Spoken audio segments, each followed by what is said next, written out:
É antigo e sentido o apego que os limianos têm a Dona Teresa, a filha ilegítima de Afonso VI de Leão e Castela, dada por seu pai em casamento a Henrique de Borgonha, pelos serviços prestados nas conquistas aos mouros entre o Minho e o Voga. Converso com o investigador Amândio Vieira, sentados no banco de jardim, em Ponte de Lima, à sombra de uma árvore, a 2 passos da enorme estátua que os da terra ergueram à rainha que lhes deu foral, antes de firmada a nacionalidade. Mas poderia muito bem ser à sombra da estátua, que tem dimensão para isso, e muita foi a sombra que esta rainha fez a muitos, e por muitos, por isso, foi estigmatizada. Sim, na verdade tenho essa consciência. Estamos aqui num sítio aprazível de Ponte de Lima, muito pertinho da estátua, e diz bem, ela tem dimensão para nos dar sombra e para nos acolher, como aliás Dona Teresa fez hoje de Ponte em 1125. Ela está numa praça que já foi da rainha, embora de outra rainha. É verdade, é verdade. Esta praça já foi da rainha Dona Maria II, depois veio a República, tirou-lhe o nome, nunca percebi muito bem porquê. Enfim, mas conjunturas da época. E agora temos lutado um pouco, mas ainda não conseguimos que esta praça se volte a chamar Praça da Rainha, porque já temos aqui a Rainha e esta foi a que fundou Ponte de Lima. Num período muito agitado, muito complicado do início da nossa nacionalidade, porque a Dona Teresa, na realidade, tentou que o condado se tornasse independente muito antes do filho. Juntamente com Dom Henrique ela tentou isso e, na verdade, sozinha continuou com a mesma ideia. Ponte de Lima aparece vila que ela faz, passava aqui muitas vezes, porque o Lima só tinha uma ponte e era aqui. Por isso era uma ponte estratégica. Era uma ponte fundamental, importantíssima. E disse muito bem, de tal forma que ela, vendo isso, faz desta terra vila com bastante importância, com bastante proteção à população e até tem um gesto que ainda hoje nos sensibiliza e nos orgulha.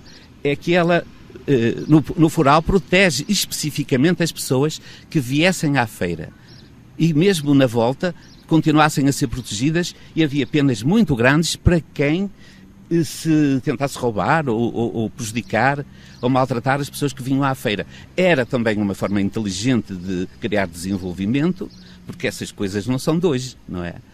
E, ao mesmo tempo, fazer crescer a vila, deu muitas regalias, para que esta posição fosse, na verdade, realmente uma zona de muita segurança e defesa para os interesses dela. Ela não apenas cria uma vila, como desloca o eixo urbano para a outra margem do rio e fortifica esta vila que ela cria, mais antiga que a nacionalidade. Sim, senhor, falou muito bem.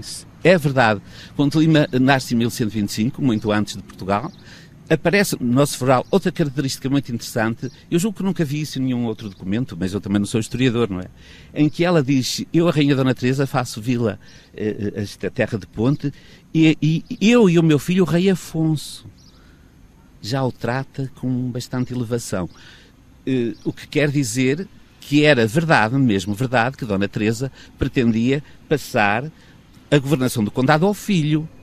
Essa história do Conde Trava, que é muito bonita, ao contrário do que às vezes se pinta, era uma questão política e só por isso e mais nada. Dona Teresa já era viúva, o Conde Trava era Raimundo Fidalgo, a família mais importante que existia na Galiza, vem aqui para Portugal por uma contingência muito especial, quando Coimbra estava a ser tomada pelos mouros, Sor já tinha caído, Dona Teresa pede ajuda ao Bispo de Santiago, vai para Coimbra com as tropas, comandadas a parte galega pelo Conde de Trava e, naturalmente, que se cria ali um relacionamento que depois veio a dar numa linda paixão. De tal forma é bonita que o Conde de Trava, depois da morte da Dona Teresa, doou umas terras para que se continuasse a rezar missas por a alma da Dona Teresa. Ele gostava mesmo dela, assim como o Dom Henrique gostou muito da Dona Teresa. Ao contrário também de mitos que se vão criando, a Dona Teresa casou muito jovenzinha, porque era assim mesmo.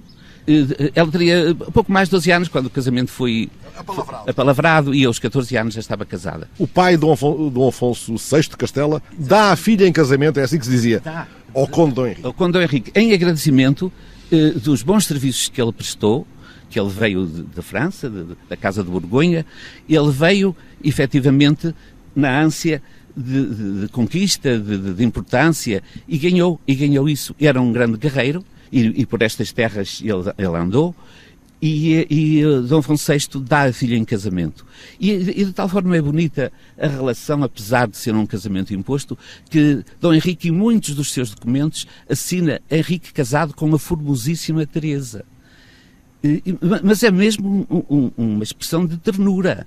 Ele apaixonou-se mesmo por Dona Teresa. Ela seria mais bonita do que está ali representada na estátua. Sem dúvida, sem dúvida. Os relatos da época apontam para isso. Há horas que a Dona Teresa aparece ali com todo o seu esplendor, que a luz encarrega-se disso. Normalmente, na verdade, o bronze nem sempre consegue exprimir um encanto tão grande como tinha aquela rainha. O bronze nem sempre reluz. Exatamente, não tem o brilho que Dona Teresa merecia, mas tem a imponência e a importância.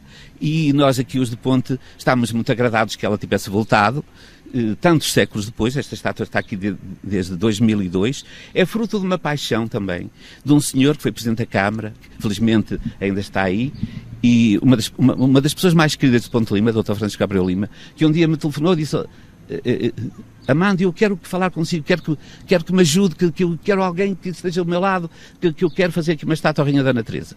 E eu disse-lhe assim: Sr. doutor, eu não, que eu sou aqui um simples fotógrafo, não tenho assim peso nenhum para nada, então se você não for eu também não vou. Então foi muito bonito. Ele convidou outro grande amigo dele, que infelizmente já faleceu, o Conde da Aurora, que foi um embaixador notável, o Dr. João de Sá Coutinho, um homem muito generoso, muito interessante, que tem uma história de vida muito, muito grande. Então foram eles os dois, e eu quase por tabela, lá ia estando por ali. Na altura eu organizei um pequeno livro sobre a Rainha Dona Teresa. Eu ainda disse assim: Sr. doutor, então deixe-me estudar um bocadinho a Dona Teresa, porque eu sei alguma coisa, alguma relutância. Olha, fiquei apaixonado. A Dona Teresa foi realmente uma mulher fabulosa. Uma mulher corajosa, uma mulher interessada pelas populações, uma mulher interessada realmente em dar a este condado outra importância que ainda não tinha, e estamos muito agradecidos. E a importância desta mulher explica que Fernando Pessoa lhe tenha chamado mãe de reis, avó de impérios. É verdade.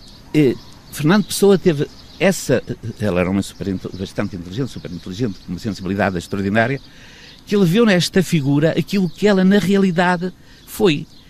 Porque ela é que deu início a tudo isto.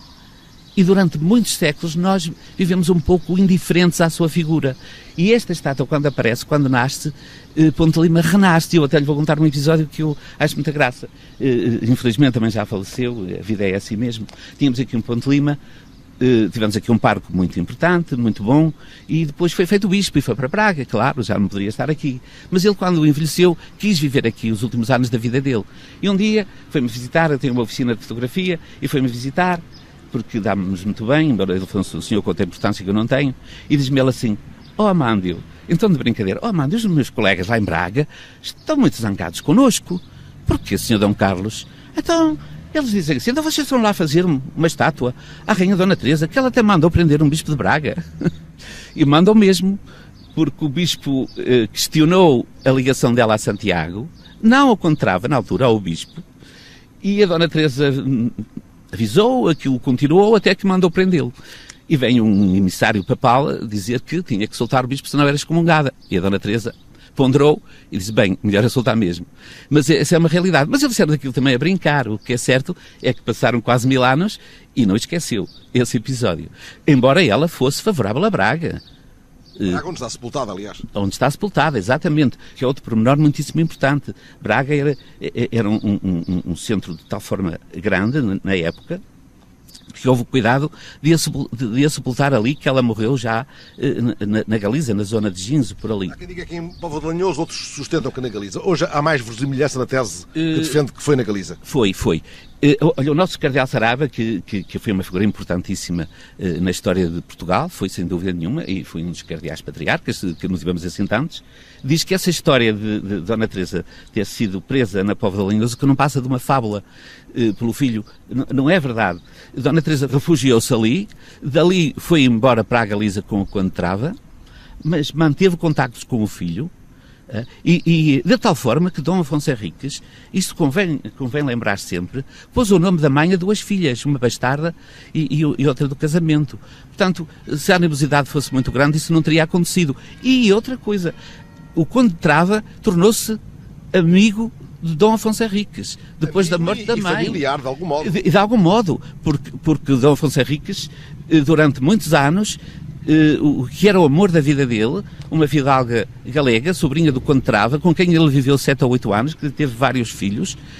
Um dos filhos desse casamento com essa fidalga galega era o preferido dele, isso convém não esquecer, e essa ligação foi sempre muito profunda e muito grande. Os mitos que se vão criando às vezes à volta das figuras não correspondem bem àquilo que se passou. E essa ligação e esse carinho em relação a Dona Teresa, que Dom Afonso Henriques demonstrou ter, deita por terra a ideia de que ela criou a mãe, aprendeu, a levou a ferros. Isso é uma lenda, não passa. Lenhoso tem a ver com o tratado que ela assina. Sem dúvida. E também tem um episódio muito curioso que ela, nas escaramuças que tinha com a meia-irmã, com a Dona Urraca, um dia refugiou-se em Lenhoso e teve lá alguma dificuldade em se defender. Acabou por a irmã se sobrepor, tinha outras tropas, era a rainha de Leão e Castela, não é?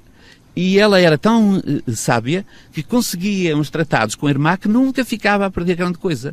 De tal forma que por aquela época, Toa e Ourense pertenceram-nos. Que ela fazia uns tratados muito inteligentes, saía quase sempre muito bem. Era uma negociadora. Completamente. Aliás, o filho saiu a ela. O filho saiu um brilhante negociador, saiu à mãe. Porque Dom Afonso Henriques foi realmente uma figura muito grande. E tem a quem sair o pai um grande guerreiro e a mãe uma mulher inteligentíssima que soube governar, e soube ter em relação às populações uma humanidade que me enterneceu ainda há dias, precisamente no domingo passado, aqui numa freguesia vizinha que tem uma história importantíssima. Publicou-se um pequeno livro sobre essa freguesia e aparece lá um documento que existe na Torre do Tombo, que em 1097 Dona Teresa e Dom Henrique passam por aqui a caminho de Santiago. E o povo daquela freguesia, da Correlhá, pede-lhes ajuda porque havia lá uns fidalgos que os estavam a prejudicar imenso, a roubar-lhes a lenha, não os deixavam levar o gado a pastar.